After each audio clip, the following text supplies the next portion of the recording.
Assalamualaikum warahmatullahi wabarakatuh. Hai, kembali lagi bersama saya Muhammad Fadil Eryani. Pada kesempatan yang penuh barokah ini, saya akan menjelaskan tentang macam-macam muhkam dan mutasyabih. Terkait dengan pengelompokan muhkam dan mutasyabih, ada beberapa pendapat para ulama. Seperti Imam Asy-Syatibi pada abad ke-8 Hijriah menuliskan bahwasanya al-mutasyabbih itu ada 3 pengelompokan, yakni yang pertama adalah al-mutasyabbih al-haqiqi. Al-mutasyabbih al-haqiqi adalah bagian dari Al-Quran yang mana kita tidak dapat memahami maknanya. Bahkan seorang mujtahid pun saat menelitinya tidak bisa mendapatkan maknanya yang muhkam.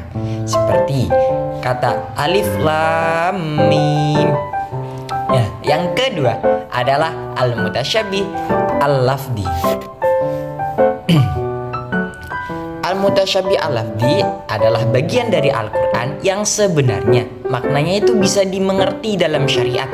Akan tetapi terkadang maknanya dirancukan oleh kejahilan atau hawa nafsu, sehingga dalam pandangannya menjadi mutasyabih yang sebenarnya lebih condong kepada muhkam. Jenis kedua ini disebut juga dengan istilah al-mutasyabbih an-nisbi, yang relatif dan hanya para ulama tertentu saja yang dapat memahami maknanya. Seperti contoh pada surat Al-Baqarah ayat 27. Bismillahirrahmanirrahim. Innallaha la yastahi ayyadriba mathalan ma ba'udatan fama fawqaha. Nah, perumpamaan nyamuk dalam hal ini orang-orang kafir mengingkarinya karena kenapa memberi contoh seekor nyamuk yang kecil, padahal terdapat ada contoh lain yang lebih besar seperti gajah atau yang lain. Nah, di sini dijelaskan bahwa jika seorang merekayasa seekor nyamuk, maka di dalam nyamuk tersebut terdapat banyak sel, terdapat banyak hal-hal seperti kuman dan yang lain-lain, yang mana sangat sulit untuk dirincikan. Nah, perkara ini termasuk al-mutasyabbih an-nisbi. Kemudian yang ketiga adalah al-mutasyabbih dalam istinbat hukum, bukan pada ayat atau dalilnya, akan tetapi pada elahnya. Contoh ayat tentang haramnya bangkai dan halalnya hewan yang disembelih secara syar'i sangat jelas dalam surat Al-Baqarah ayat 173. Kemudian timbul syubhat saat kedua daging tersebut tercampur, apakah halal untuk dikonsumsi atau menjadi haram? Nah, di sini terdapat suatu kaidah yang mengatakan idzajtama'al halal wal haram ghulibal haram, yang artinya bila yang halal dan yang haram bercampur menjadi satu, maka yang dimenangkan adalah yang haram. Sementara menurut Imam As-Suyuti membagi al-mutasyabbih menjadi 3 sudut pandang, yakni yang pertama adalah dari segi lafadznya saja. Lah, dari segi lafadznya saja ini dibagi menjadi 2. Yang pertama adalah terdapat pada satu lafadz saja. Adapun tasabbih ini disebut dengan tasyabbuh lafzi. Yang dimaksud adalah ketika kesamaran makna datang dari lafadznya atau berasal dari struktur kalimatnya. Ada kalanya Al-Quran menggunakan beberapa kosakata yang amat jarang dipakai dalam keseharian orang-orang Arab dan asing di telinga mereka. Misalnya pada firman Allah, Bismillahirrahmanirrahim, Inna Ibrahim la'awwahun halim. Dan pada firman Allah yang lain, wala tu'amun illa min ghizlin, yang artinya sesungguhnya Ibrahim adalah seseorang yang sangat lembut hatinya, lagi penyantun. Dan ayat kedua yakni artinya, dan tiada pula makanan sedikit pun baginya kecuali dari darah dan nanah. Nah, Ibnu Abbas mengomentari 2 ayat ini dengan kata la adri mal alwah wa mal ghizlin, artinya aku tidak mengetahui makna al-awwah dan makna al-ghizlin. Maksudnya adalah dua kata ini amat jarang dipakai oleh orang-orang Arab. Kemudian dari lafadznya itu dibagi lagi menjadi satu lagi. Terdapat pada lafadz yang tersusun lebih dari satu, seperti lafadz laisa kamitslihi syai'un. Nah, karena seandainya diucapkan dengan lafadz laisa mislahu syai'un, lafadz laisa mislahu syai'un lebih jelas maknanya untuk dipahami oleh orang yang mendengarkannya. Nah, penggunaan huruf kaf yang artinya seperti adalah salah satu struktur kalimat dalam Al-Quran. Maknanya samar karena adanya lafadz mislu. Beda halnya jika huruf tersebut tidak ada, maka akan jelas maknanya. Nah, maka tasyabuh yang demikian ini disebut dengan tasyabuh lafzi atau keraguan yang disebabkan oleh lafadz atau struktur kalimatnya. Kemudian yang kedua adalah dari segi maknanya saja, seperti makna dan sifat-sifat Allah Subhanahu wa ta'ala. Karena sifat-sifat ini tidak dapat kita pahami gambaran hakikatnya. Seperti contoh yang lain adalah surga dan neraka. Kita tidak tahu hakikatnya seperti apa. Yang mampu kita lakukan adalah meyakini akan kebenaran adanya kedua hal tersebut. Kemudian yang ketiga adalah dari segi lafadz dan maknanya.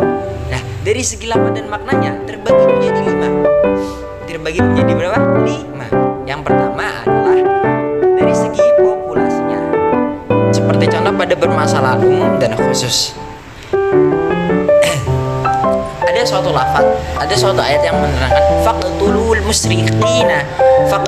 musyrikina haitsu tsaqiftumuhum. Nah, lafadz dan makna al-musyrikin pada ayat ini menjelaskan bahwa bukan kepada setiap orang yang tidak beriman, akan tetapi orang yang memulai perang dengan kita. Nah, yang kedua adalah dari segi tata caranya, seperti wajib atau sunnah atau mubah atau hal yang lain. Kita ambil contoh dalam surat An-Nisa ayat 3 mengatakan fankihu ma qabalakum minan nisa'i mathna wa thulatha wa ruba', yang artinya kawinlah wanita lain yang kamu senangi, 2 atau 3 atau 4.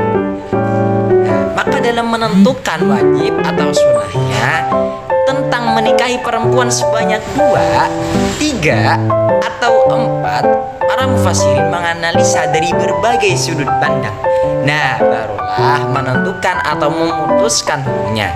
Karena jika tidak, maka akan digunakan sebagai dalil pembolehan atas dasar hawa nafsu yang akan merugikan wanita muslimah. Kemudian yang ketiga adalah dari segi waktunya, seperti an-nasakh wal mansukh. Kita ambil contoh, ya ayyuhalladzina amanu la taqrabus sholata wa antum sukara, yang artinya, hai orang-orang yang beriman, janganlah kamu sholat sedang dalam keadaan mabuk. Ayat ini diturunkan di awal-awal kenabian, sedangkan pengikut Nabi pada saat itu masih sedikit dan keharaman khamar belum dijelaskan.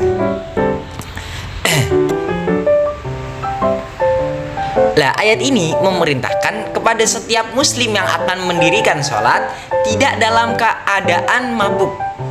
Ayat ini juga tidak dapat dijadikan sebagai dalil kehalalan khamr di luar dari mendirikan sholat, karena sudah ada pembaharuan syariat oleh ayat lain yang mengharamkan khamr tersebut.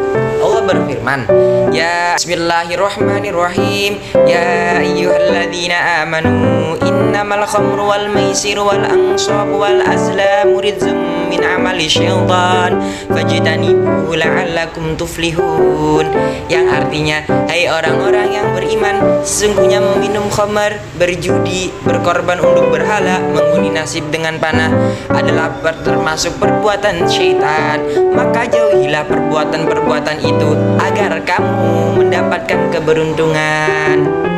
Nah, kemudian yang keempat adalah dari segi tempat turunnya ayat tersebut. Di sini dijelaskan ada surat surat ada ayat innaman nasi'u ziyadatun fil kufri. Lafaz dan makna an-nasi yang samar dapat mengecoh pemahaman apabila tidak memaknainya dengan tepat.